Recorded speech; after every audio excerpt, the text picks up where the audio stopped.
We provide you the platform to turn your dreams into reality. Give wings to your aspirations with KR Mangalam University. और क्या नीतीश कुमार को ही CM बनना चाहिए अभी भी? मुख्यमंत्री तो छोड़िए, एक चपरासी बनने की स्थिति में नहीं है।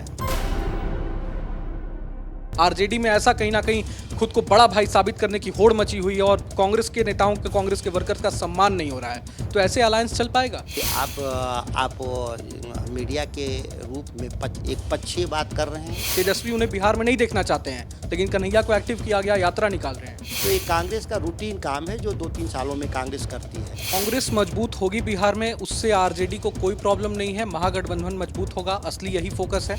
ये 18 भी बता दें हमको कि कौन नहीं, हम 18 जीत रहे हैं। इतने बड़े स्तर पे जनसुराज को चलाने वाली जो प्राइवेट कंपनी है, जिसकी एक बड़ी फंडिंग्स इलेक्टोरल बॉन्ड्स के जरिए, फर्जी इलेक्टोरल बॉन्ड्स के जरिए, जिसकी चर्चा जदयू के लोगों ने भी सबूत सहित नीरज में दिखाया था, मैं उसी को रेफरेंस देता हूँ। नमस्कार, मैं हूं रोहन शर्मा और न्यूज नेशन पर आप सभी का बहुत बहुत स्वागत है। दोस्तों, आज चर्चा बिहार चुनाव की करेंगे। इसी साल के अंत में बिहार चुनाव होने वाले हैं और आज सवालों की लंबी फहरिस्त है मेरे साथ और उम्मीद है कि आरजेडी के वरिष्ठ नेता बक्सर से सांसद सुधाकर सिंह जी से इन तमाम सवालों के जवाब आज लेकर जाऊंगा। सुधाकर जी, आपका न्यूज नेशन पर बहुत बहुत स्वागत है। कैसे हैं आप और बिहार चुनाव की तैयारियां कैसी चल रही हैं? बिहार चुनाव की तैयारी, बिहार लोकतंत्र की जननी, दुनिया को गणतंत्र का संदेश देने वाला, बिहार 24 घंटे 5 साल चुनाव की तैयारी में रहता है। वहाँ चुनाव के समय चुनाव नहीं होते। हम राज्य और राष्ट्रीय मुद्दों पर लगातार बिहार एक प्रमुख रूप से, मुखर रूप से विमर्श में शामिल रहता है। तो चुनाव आने के चलते चुनाव का विमर्श बिहार में नहीं होता। हमारे चौक चौराहों पे चुनाव 5 साल लड़े जाते हैं, इसीलिए कोई नई तैयारी की आवश्यकता नहीं है। हमारी तैयारी मुवक्कल है। जब भी चुनाव घोषणा होगा, राष्ट्रीय जनता दल चुनाव में जाएगा। आरजेडी कितनी मजबूत है, महागठबंधन कितना मजबूत है? महागठबंधन बहुत मजबूत है, राष्ट्रीय जनता दल उससे भी ज़्यादा मजबूत है। महागठबंधन की मूल ताकत राष्ट्रीय जनता दल से निकलता है, उसका एक बड़ा हिस्सा राष्ट्रीय जनता दल के जरिए आता है। बिहार में सर्वमान्य सत्यापित तथ्य है और पिछली बार के चुनाव को आप देख लें, लगातार हम 2019 लोकसभा के बाद जो सबसे हम न्यूनतम पे थे, 20 के लोकसभा चुनाव, उसके बाद 2020 के विधानसभा का चुनाव, 2024 के लोकसभा के चुनाव और जो 2025 में आने वाले चुनाव में क्रमशः हम आगे जा रहे हैं और बहुत नज़दीक लड़ाई पिछली बार छूटी थी हमारी। इस बार निश्चित तौर पर बहुमत में हम लोग आएंगे। सर, आपने कहा आरजेडी महागठबंधन में सबसे मजबूत है और लेकिन कांग्रेस को तो इससे आपत्ति है। कांग्रेस कह रही है कि हमें आरजेडी की बी टीम कहलाना पसंद नहीं है और इस पर आपत्ति भी दर्ज की जा रही है। तेजस्वी यादव को सीएम बनाने की बात कही जाती है आरजेडी की तरफ से। लालू यादव कहते हैं सरकार आरजेडी की ही बनी या तेजस्वी सीएम बनेंगे, लेकिन कांग्रेस को आपत्ति है। कांग्रेस कह रही है कि नहीं, महागठबंधन चुनाव के बाद ये सब देखा जाएगा, सीएम फेस कौन होगा। तो अभी से अगर देखें तो क्या यह देश में, मैं देश की बात कर रहा हूँ, दिल्ली में भी बिना गठबंधनों की चुनाव लड़े जा रहे हैं। जब देश भर में गठबंधनों के आधार पर चुनाव हैं, बिहार में भी गठबंधनों के आधार पर चुनाव हैं। गठबंधन दल के सहयोगी दल हमेशा अपनी मांगों को रखते हैं। लोकतंत्र की मजबूती भी इसी में है कि लोग मांग रखें। आप देखेंगे एनडीए के भीतर आपका सवाल एनडीए से भी संबंधित होना चाहिए। यह नहीं है कि केवल यूपीए से ही संबंधित सवाल है। वहाँ पर भी कहा गया कि नीतीश कुमार 2025 तक के लिए है, 25 के बाद के लिए नहीं है। कई उनके नेताओं ने कहा, भाजपा के नेताओं ने कहा, चिराग पासवान ने कहा कि हम लोग एनडीए की बैठक में तय करेंगे कि चीफ मिनिस्टर कौन होगा, नहीं होगा। ये छोटे दल लोग हैं, भाजपा बड़ा दल है, तो बड़ा दल भी मांग किया और छोटे दल लोगों ने भी मांग किया। तो महागठबंधन में भी अगर इस तरह की कुछ छोटी मोटी बातें हैं तो ये कोई बड़ा विमर्श का विषय नहीं है बिहार के लिए। बिहार के लिए तो विमर्श का विषय है कि नीतीश कुमार की सरकार से मुक्ति कैसे मिले। उनकी जो हालत है शारीरिक या उनकी जो मानसिक स्थिति है, जो उनकी आड़ में भ्रष्ट लोग शासन चला रहे हैं, लगातार कार्रवाई भी हो रही है, उन लोगों पे पकड़े जा रहे हैं जो भ्रष्ट लोग हैं। परसों दिन भी आप देखेंगे कि एक महत्वपूर्ण अधिकारी रीअपॉइंट ऑफिसर, वो उसके घर से छापा पड़ा और 3 करोड़ रुपए मिले। ये रीअपॉइंटमेंट करने वाले लोग को जेल भेजना चाहिए, उन पर मुकदमे होने चाहिए मंत्रियों पे जो ब्यूरोक्रेट्स हैं, कैसे रीअपॉइंटमेंट होता है ऐसे भ्रष्ट लोगों पर। तमाम मुद्दों पर मैं आऊंगा सर, लेकिन अभी थोड़ा अलायंस पर बात अभी थोड़ा कहना चाहूंगा। राहुल गांधी ने अभी दिल्ली में बैठक की, कांग्रेस के तमाम बिहार के दिग्गज नेता मौजूद थे उसमें। उसमें कहा गया कांग्रेस कार्यकर्ताओं के द्वारा और नेताओं के द्वारा कि आरजेडी के नेता हमारा सम्मान नहीं करते हैं। आरजेडी में ऐसा कहीं ना कहीं खुद को बड़ा भाई साबित करने की होड़ मची हुई है और कांग्रेस के नेताओं के, कांग्रेस के वर्कर्स का सम्मान नहीं हो रहा है। तो ऐसे अलायंस चल पाएगा? आप तो ये देखें कि आप मीडिया के रूप में एक पक्षीय बात कर रहे हैं। नहीं, एक पक्ष नहीं, मैं अभी अलायंस पर सवाल कर रहा हूँ। वही नहीं, उसी पक्ष की बात कर रहे हैं। कांग्रेस ने साफ कहा कि हम राष्ट्रीय जनता दल के साथ हम गठबंधन में चुनाव लड़ें। कहाँ सवाल था? उसके अधिकृत बयान है कांग्रेस के, इस पर तो कोई सवाल ही नहीं है। लेकिन फिर भी अभी आपके मन में शंका है, मीडिया के मन में शंका है कि हम लोग एक साथ नहीं लड़ेंगे। तो ये स्वाभाविक है कि ये इसको मैं मानता हूँ कि ये पीठ पत्रकारिता है। चलिए, ये पत्रकार हमारा तो सवाल, ये जनता का सवाल है सर, पब्लिक जानना चाहती है। दूसरा पॉइंट ये है, कन्हैया कुमार को बिहार चुनाव में एक्टिव किया कांग्रेस ने, कृष्णा अल्लावरू को एक्टिव किया गया, प्रभारी बनाया गया, और अखिलेश सिंह को, लालू यादव के करीबी माने जाते रहे हैं, उन्हें पद से हटा दिया गया। इसे कैसे देखते हैं आप? कन्हैया कुमार, क्योंकि तेजस्वी से ऐसा कहा जाता रहा है, तमाम चर्चाएं भी चलती हैं कि तेजस्वी के धुर विरोधी हैं, कॉम्पिटिटर हैं, तेजस्वी उन्हें बिहार में नहीं देखना चाहते हैं, लेकिन कन्हैया को एक्टिव किया गया, यात्रा निकाल रहे हैं। ये सब मनगढ़ंत बातें हैं कि हमारा कोई प्रतिद्वंदी है। हमारे गठबंधन में हमारा कैसे प्रतिद्वंदी होगा? प्रतिद्वंदी तो हम भाजपा के खिलाफ, जो भाजपा से नियंत्रित जो गठबंधन है नीतीश कुमार का, हमारी प्रतिस्पर्धा उससे है। हमारी प्रतिस्पर्धा अपने गठबंधन और पार्टी के भीतर कोई नहीं है। एक ख्याली पुलाव पकाने वाले लोग हैं। दूसरी बात है कि कांग्रेस का अंदरूनी मसला है कि वो किसको प्रदेश अध्यक्ष रखेगी, किसको हटाएगी। प्रभारियों की भी नियुक्ति और चयन कांग्रेस लगातार देश स्तर पर राष्ट्रीय पार्टी हो करती रहती है फेरबदल। ऐसा कहीं नहीं है कि कोई बिहार केंद्रित उनका फेरबदल है। आप कई राज्यों में कांग्रेस ने अभी देखे होंगे कि प्रदेश अध्यक्षों की नियुक्ति की है, कई प्रदेश अध्यक्षों में अपने प्रभारी बदले हैं। तो ये कांग्रेस का रूटीन काम है जो 2-3 सालों में कांग्रेस करती है। ये बिहार के संदर्भ में अलग नज़रिए से जो देखने का प्रयास किया जा रहा है, उससे कोई कन्फ्लिक्ट नहीं है। आप इसको मान सकते हैं कि गठबंधन और कांग्रेस दोनों मजबूत करने की नीति के रूप में इसको देखा जाना चाहिए, इस बदलाव को। तो कांग्रेस मजबूत होगी बिहार में, उससे आरजेडी को कोई प्रॉब्लम नहीं है, महागठबंधन मजबूत होगा, असली यही फोकस है। कोई भी हमारे सहयोगी दल मजबूत होगा तो हमारे लिए फ़ायदे हैं, राष्ट्रीय जनता दल के लिए भी और गठबंधन के लिए भी। ऐसा किसी के मजबूत हो जाने से, कोई कार्यकर्ता हो या नेता हो या पार्टी के रूप में मजबूत होने से हमारी सीटों की संख्या बढ़ेगी। इससे पार्टी और राष्ट्रीय जनता दल और महागठबंधन को नुकसान कैसे होगा? एनडीए की तरफ से कहा जा रहा है कि 225-250 सीटों के पार हम जाएंगे इस बार। 225 सीटों के पार इस बार हम जाएंगे 243 में से। इंडिया गठबंधन, कांग्रेस आरजेडी अलायंस जो है, पिछली बार तो 110 पे महागठबंधन था, इस बार क्या लगता है कितने पर? कोई आंकड़ा ऐसा कोई सेट किया है महागठबंधन? ये भाजपा और एनडीए से मैं पूछ रहा हूँ कि 243 में 225 तो पार कर ही गए हो, बच गया कितना? 18 सीटें। तो ये 18 भी बता दें हमको कि कौन नहीं, हम 18 जीत रहे हैं, और कम से कम वो बता दें कि 225 ही वो कौन जीत रहे हैं। 225 भी बता देंगे तो भी हम खुश हो जाएंगे, अब मेरा 18 बता देंगे तो भी खुश हो जाएंगे, बाकी तो उनका हो ही जाएगा।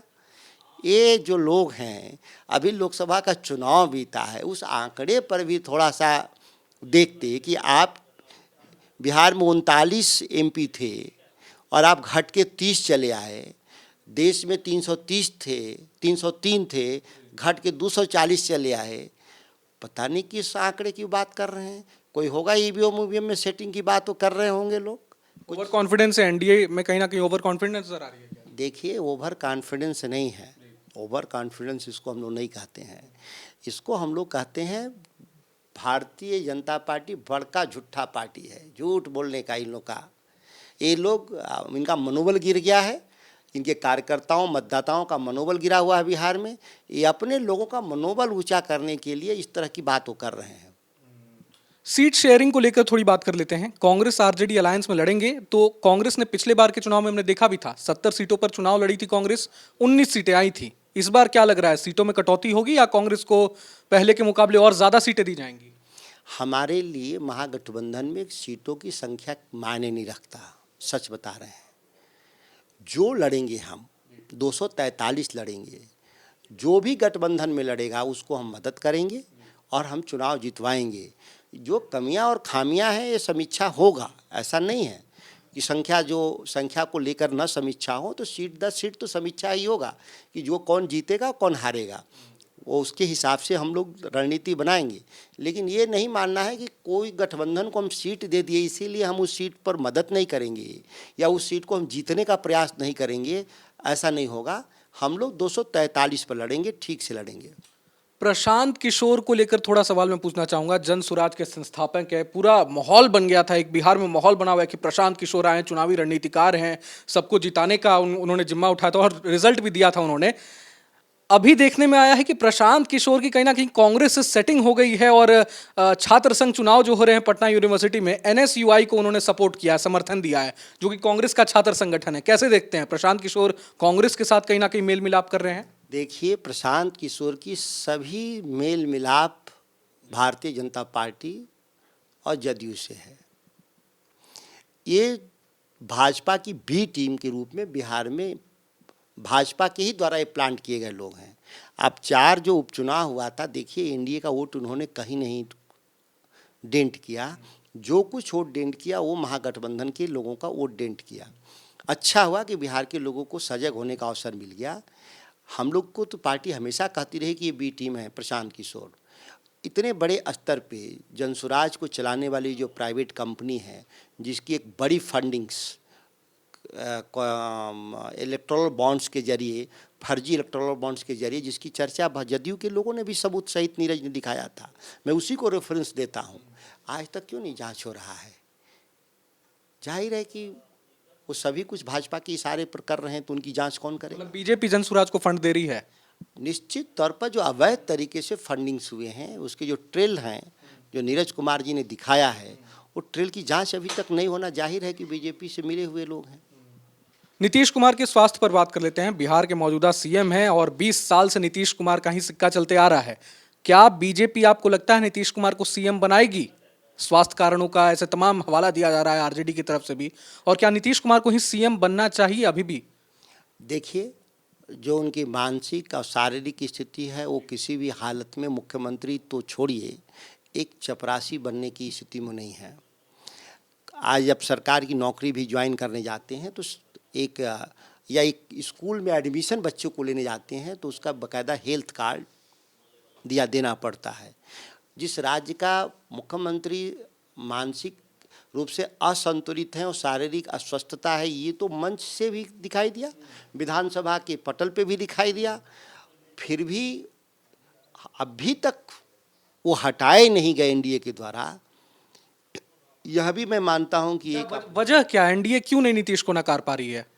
अब नीतीश कुमार को लगता है कि, भाजपा को लगता है कि बस हमारी जो बिहार की जो राजनीतिक जो परिस्थितियां हैं, नीतीश कुमार को एक मुखौटा के रूप में इस्तेमाल कर करके, और इनको आप देखेंगे महाराष्ट्र में उन लोगों ने एकनाथ शिंदे को अंतिम समय तक मुख्यमंत्री रखा, एकनाथ शिंदे को, और रिजल्ट जब आया तो एकनाथ शिंदे क्या है, आज उप मुख्यमंत्री हो गए और मुख्यमंत्री देवेंद्र फडणवीस हो गए।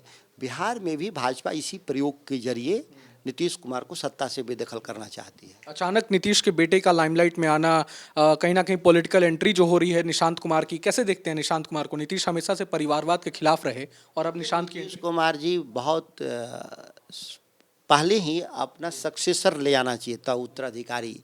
मैं ये नहीं कह रहा हूँ कि उनको उत्तराधिकारी पुत्र के ही जरिए हो, लेकिन राजनीतिक विरासत को आगे अपनी पार्टी का वैचारिक आधार पे जो एक पार्टी बनी है, वैचारिक आधार पर जिस पार्टी का लंबे समय तक सत्ता में बने हुए हैं, उसका एक अगला उत्तराधिकारी लाने में नीतीश कुमार की गलती मैं मानता हूँ, बहुत देर किया है उन्होंने। अब उसकी भरपाई के लिए वो अपने पुत्र को लाना चाहते हैं, तो वह जदयू का अंदरूनी उनका अपना समीकरण है या अंदरूनी उनकी अपनी रणनीति है, जिसको अपना वो कोशिश कर रहे हैं कि कैसे पार्टी को बचाया जाए, कैसे पार्टी को जिंदा रखा जाए, कैसे पार्टी को रेलेवेंट रखा जाए बिहार की पॉलिटिक्स में। उस कड़ी में निशांत को लाना चाहते हैं तो स्वागत है। क्या आपको लगता है निशांत कुमार अगर पॉलिटिक्स में आते हैं, खास करके बिहार में तेजस्वी का जिस तरह से रौला चल रहा है, कहीं ना कहीं चिराग पासवान जैसे खिलाड़ी जो अब कहीं ना कहीं बढ़ चढ़ कर खेल रहे हैं बिहार में राजनीतिक पिच पर, निशांत कुमार टक्कर दे पाएंगे इन दोनों को? देखिए, इस बार तो कोई राष्ट्रीय जनता दल को तेजस्वी जी को टक्कर नहीं देने वाला। भारतीय जनता पार्टी या उसके सहयोगी दल जितना मिल कर के वो प्रयास करेंगे, उसका बिहार के मतदाताओं पे कोई असर नहीं होना। ये 20 सालों में बिहार को आर्थिक रूप से पीछे ले गए हैं, सामाजिक परिवर्तन की ताकत को कमज़ोर किया है, सांप्रदायिक ताकतों को बिहार में मजबूत किया है एनडीए ने, वहाँ पर नीतीश कुमार और भाजपा के लोगों ने। आप लगातार देख रहे होंगे कि जब 370 का सवाल था तब जदयू भाजपा के साथ था, 3 तलाक के मसले पर जदयू भाजपा के साथ था, एनआरसी के एक्ट में भी जदयू भाजपा के साथ है, और वक्त पे जो कानून आने वाला है अभी तक जदयू ने अपना स्टैंड क्लियर नहीं किया कि वह किसके साथ खड़ा है। तो ये जाहिर है कि सांप्रदायिक ताकतों को भी बिहार में मजबूत किया है नीतीश कुमार।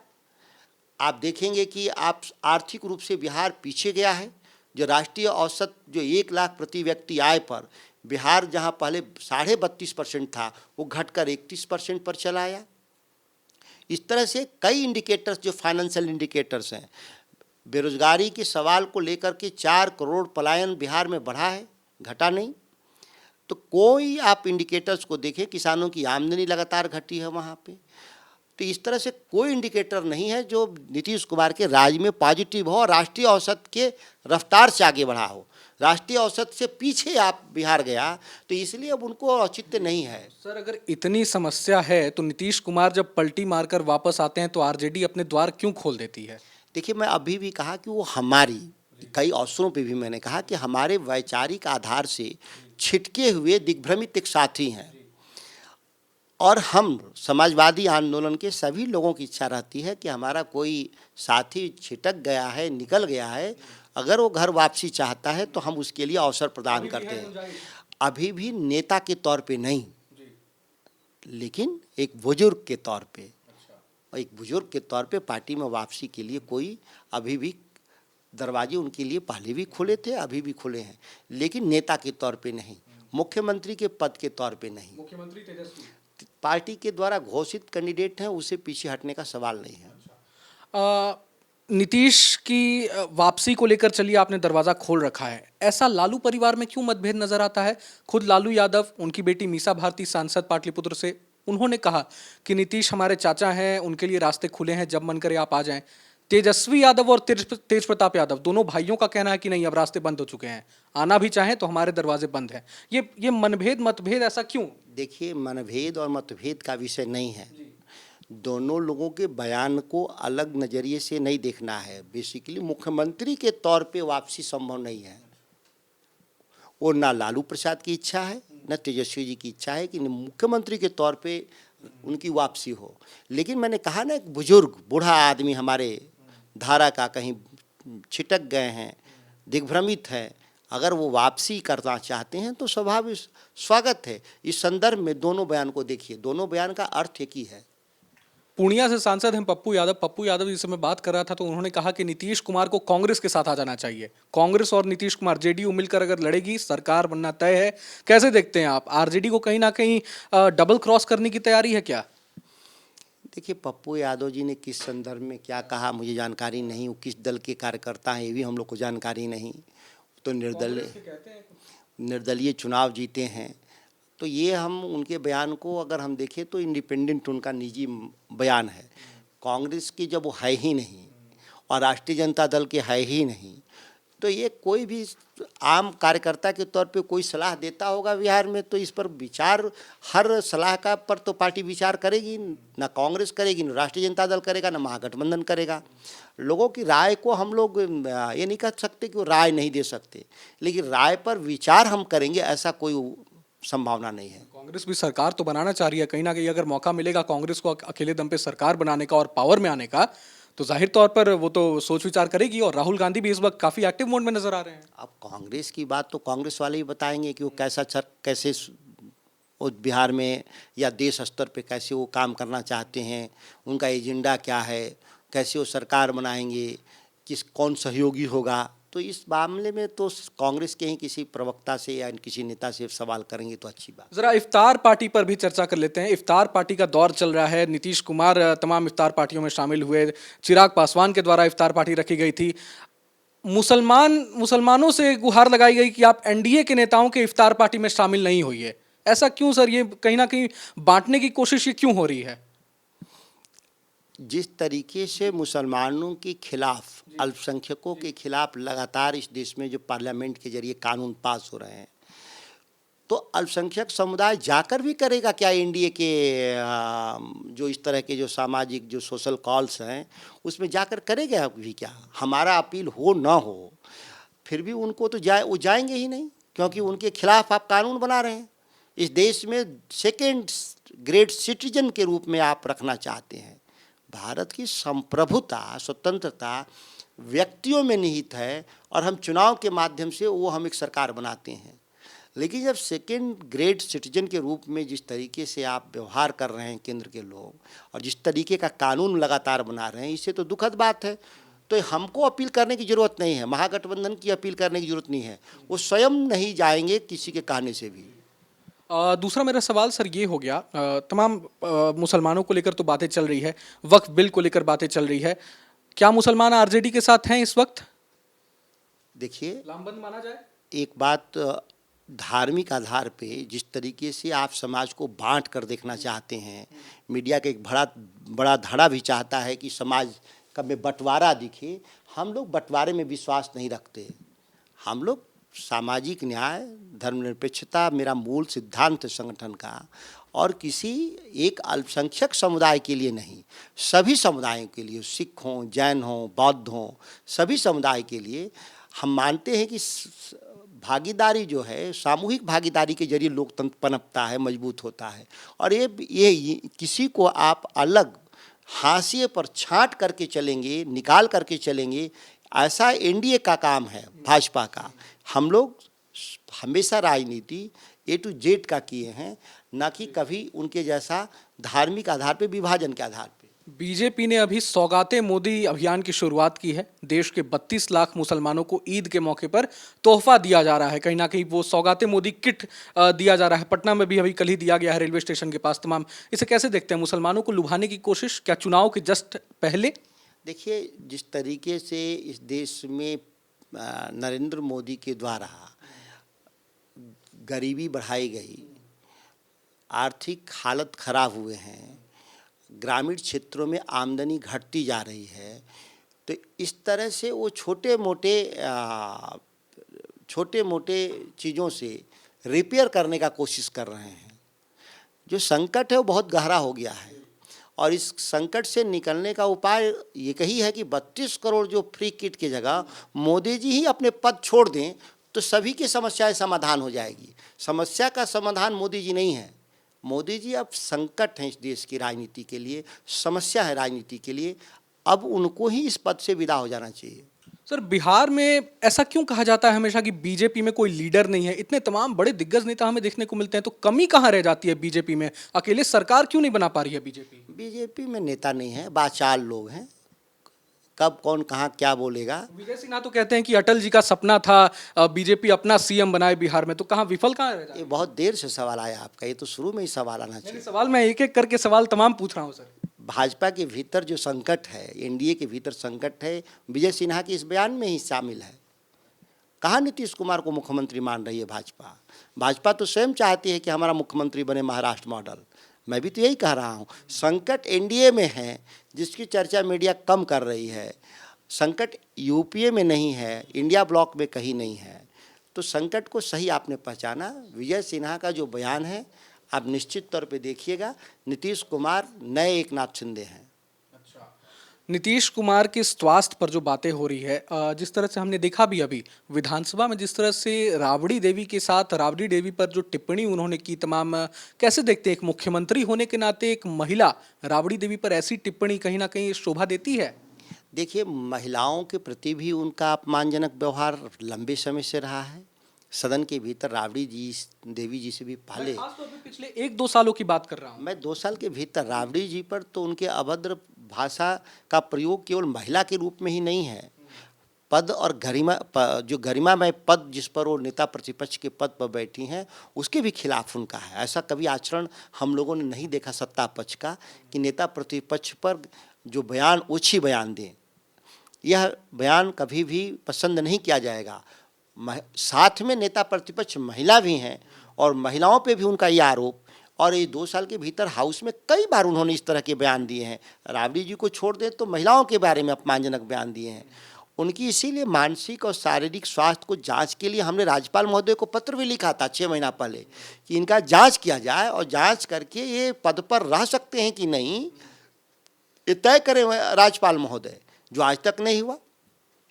भाजपा आज उनका एक मुखौटा के तौर पर इस्तेमाल कर रही है और ये मुखौटा केवल नवंबर तक है इस साल। इसके बाद तो एकनाथ शिंदे उनको बना ही देंगे लोग। आरजेडी और कांग्रेस तमाम विपक्षी दलों का कहना है कि जेडीयू में ही बीजेपी ने अपने एजेंट सेट किए हुए हैं। वो एजेंट कौन है जो नीतीश कुमार को धोखा दे रहे हैं? अब वो रिटायर्ड पदाधिकारी कुछ हैं जो आईएएस अधिकारी हैं। करंट लीडर्स में से भी कोई? नेताओं में भी कई हैं। कौन? ये जग जाहिर बात है, अगर हम नाम न भी लें तो नाम लीजिए ना सर, नाम लेने में क्या नाम इसलिए नहीं लेने की ज़रूरत है मुझे कि जो बिहार का बच्चा बच्चा जानता है कि कौन भाजपा समर्थक जेडीयू। अब जेडीयू भाजपा की संयुक्त सरकार है, इसमें तो सभी समर्थक। सर फिर आप निजी रिश्तों को बचाने की कोशिश कर रहे हैं सर। हम ये कह रहे हैं इसलिए कि कोई अधिकृत तौर पर बयान न दे, इस तरह का कोई बयान अधिकृत तौर पर न दे तो मैं सीधे सीधे क्यों कहूँ। लेकिन जिस तरीके से जदयू को कंट्रोल कर रही है भाजपा, उसके दिल्ली और पटना में बैठे हुए हैं, और आदरणीय तेजस्वी यादव जी ने कई बार नाम भी लिया है ऐसे लोगों का, 4-5 लोगों का नाम लिए हैं और 4-5 अधिकारी भी हैं। यह दोनों जो वर्ग है मिल करके नीतीश कुमार को एकदम आज शैडो मुख्यमंत्री हैं, जिसको हम लोग कह सकते हैं रबर स्टाम्प। वास्तविक मुख्यमंत्री दूसरा कोई है। फाइलों पे जो मैंने आरोप भी लगाया था, आप देखे होंगे 20 दिन पहले, जो भ्रष्टाचार की एक लंबी फहरिस्त और दस्तावेजों के साथ मैंने 3 प्रेस कॉन्फ्रेंस किया। आपने देखा होगा कि मैं माननीय राज्यपाल जी से भी मिला, माननीय गृह मंत्री जी से भी मिला देश के, और हमने बिहार के मुख्यमंत्री जी को भी संज्ञान में दिया कि आपके नाक के नीचे वो लोग ऐसे काम कर रहे हैं जो खजाना लूटने का काम कर रहे हैं। अगर आप लोग कंट्रोल नहीं करेंगे, नियंत्रित नहीं करेंगे तो बिहार एक बड़े संकट के दौर में चला जाएगा। जंगल राज की बात कही जाती है एनडीए के द्वारा, बीजेपी के द्वारा, कि लालू के राज में, राबड़ी के राज में कहीं ना कहीं वो जंगल राज अपराध के दौर में जो बिहार कहीं ना कहीं डूब गया था।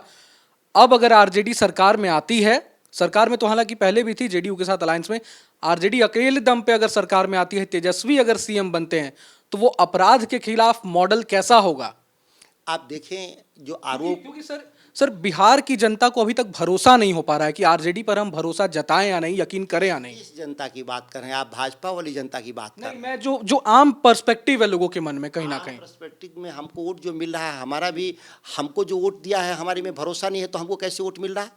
40-42% वोट हमको जो बिहार में मिल रहा है, या सत्तारूढ़ दल को 45% के बाद जो 55% वोट दे रहे हैं लोग खिलाफ में, तो उनका भरोसा नहीं है तो वोट कैसे दे रहे हैं?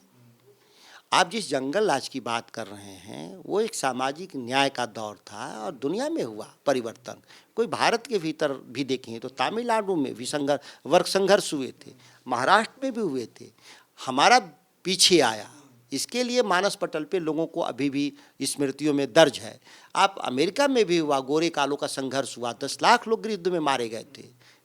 आप मीडिया के जरिए इन सत्य बातों को नहीं बताएंगे और केवल जदयू और भाजपा के फेक नैरेटिव्स की बात करेंगे तो ये, इससे बिहार का भला नहीं होगा, नुकसान ही बिहार का होना। अपराध के मॉडल पर थोड़ा बताइए सर, क्या होगा? अपराध के मॉडल पे तो ढाई गुना अपराध बढ़ा है ना एनडीए के शासनकाल में। लाखों लोग मरे हैं, 60,000 65,000 पिछले 20 साल में लोग मरे हैं, 25,000 बलात्कार हुए हैं, 2.5 लाख हीनियस क्राइम दर्ज किए गए हैं बिहार में, और राष्ट्रीय जनता दल के मुकाबले 2.5 गुना का आंकड़ा है। फिर भी लोगों को नहीं दिख रहा है कि ये जंगल राज नहीं है जो अपराध हुए नीतीश के राज में। जो छोटे कम अपराध हुए राष्ट्रीय जनता दल, उसमें जंगल राज हो गया। नहीं, ये सभी, मैं मानिए आप कि जो सामाजिक न्याय के और धर्मनिरपेक्ष ताकतों के जो खिलाफ लोग थे, एक फेक नैरेटिव्स के जरिए बिहार में पिछले 20 साल से शासन कर रहे हैं। अब तो सारा परत दर परत उघर रहा है उनकी नाकामियाँ। आप नाकामियों को नेशनल क्राइम रिकॉर्ड ब्यूरो के जरिए भी देख लें, भारत सरकार के जो आंकड़े हैं, जो आरबीआई के आंकड़े हैं, उसके जरिए देख लें, तो आपको समझ में आ जाएगा। नीतीश कुमार आए थे सुशासन के नाम पर, पलायन रोकने के नाम पर। बिहार में पलायन रुका? 4 करोड़ लोग दर्ज हैं, पलायन किए हैं बिहार से। भारत सरकार का जो पोर्टल है श्रम विभाग का, उस पर दर्ज लोग हैं 4 करोड़। कहाँ पलायन रुका? पलायन बढ़ा। और सुशासन के क्या कहने, जब राष्ट्रीय जनता दल के कार्यकाल के मुकाबले 2.5 गुना। आप देखेंगे पहला बिहार में नरसंहार हुआ था बेलछी में। बेलछी कहाँ है? नालंदा में है, 79 में। और अंतिम जो नरसंहार है बिहार का, सन 2000 में। तो 11 साल पूर्ववर्ती सरकार और 10 साल राष्ट्रीय जनता दल और राष्ट्रीय जनता दल का काल। 21 साल में जो सामाजिक जो उथल पुथल था बिहार का, जो दौर था, उसको हम लोग कंट्रोल कर लिया। हमारी सरकार 2005 तक थी, राबड़ी जी की सरकार। तो 2000 से 2005 के भीतर कोई एक इंसिडेंट बताएं, क्योंकि हम लोगों ने उन चीज़ों को, जो परेशानियां थी ग्रामीण क्षेत्रों के भीतर, हमने उससे जड़ता को तोड़ दिया और उसकी व्यवस्था को जो ठीक किया, वह उसका फ़ायदा आगे की सरकारों ने भी उठाया। सत्ता पक्ष के आरोपों को, इन आरोपों को कैसे आप देखते हैं कि आरजेडी सिर्फ 2 पर्टिकुलर जाति या समुदाय आप कह लें, एक मुस्लिम वोटर्स, यादव वोटर्स, इन पर ज़्यादा फोकस करती है, इन पर ज़्यादा इन्हों प्रायोरिटी लिस्ट में रखती है, बाकी अगड़े समाज, तमाम बाकी जो वर्ग हैं उन पर ध्यान ही नहीं दिया जाता है? ये आरोप कैसे आप देखते हैं? जिसकी जितनी संख्या उतनी उसकी भागीदारी। भारतीय जनता पार्टी मुसलमानों को टिकट नहीं देना चाहती है, तो उस दुर्भाग्य है अल्पसंख्यकों को।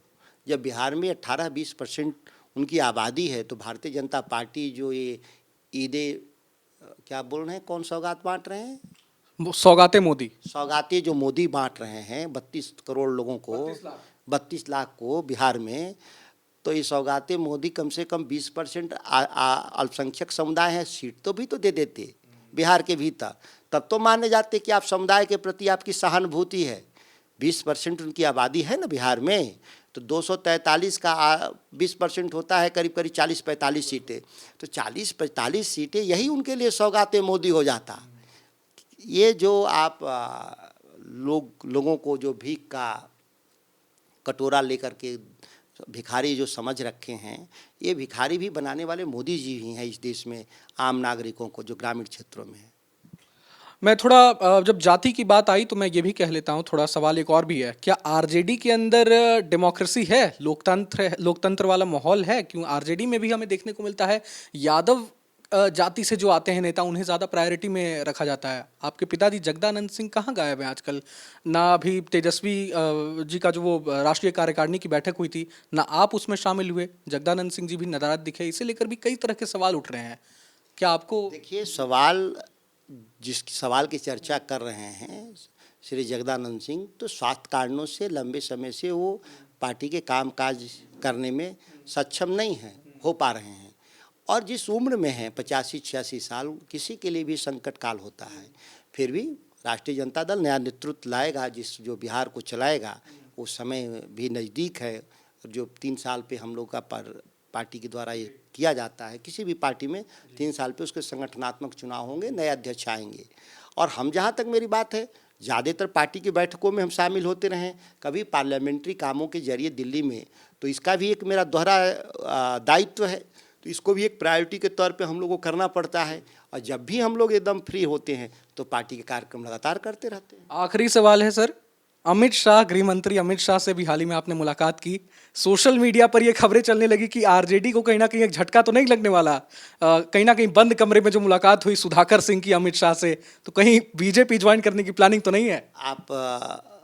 आपको मैं अद्भुत मानूं या लोग बोलने वाले हैं उनको? मैं सोशल मीडिया का मैंने इसीलिए पहले जिक्र कर दिया। इसीलिए सोशल मीडिया पे कोई चीज़ जो दस्तावेज था या फोटोग्राफ था, कोई दूसरा कोई डाला था कि मैं डाला था? मैंने ही उसको डिक्लेयर किया था कि मैं मिला था।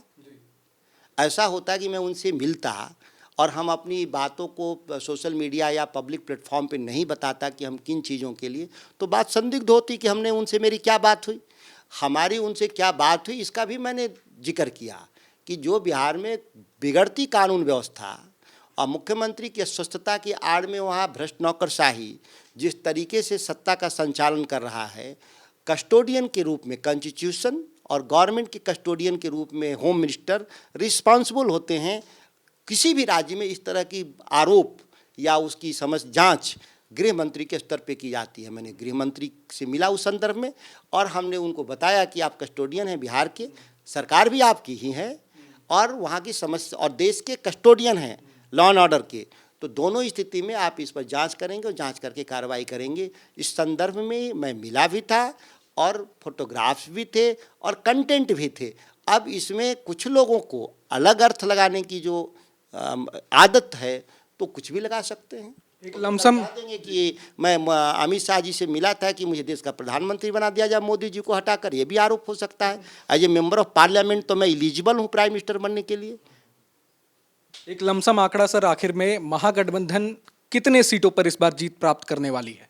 हम बहुमत से ऊपर रहेंगे, बहुमत से हम ऊपर रहेंगे। लोकतंत्र की मालिक जनता होती है, वो तय 200 पार की बात मैंने नहीं कहा, मैंने कहा बहुमत से ऊपर रहेंगे।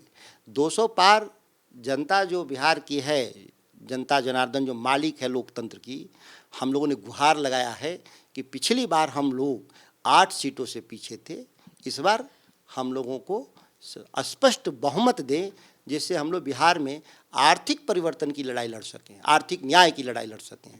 सर, आशा करता हूं बिहार में जिसकी भी सरकार बनेगी विकास पर, शिक्षा पर, महिला सुरक्षा पर बात होगी। न्यूज नेशन को अपना कीमती समय देने के लिए बहुत बहुत धन्यवाद। न्यूज नेशन अब व्हाट्सएप पर खबरों के ताजा अपडेट के लिए न्यूज नेशन के इस QR कोड को स्कैन करें।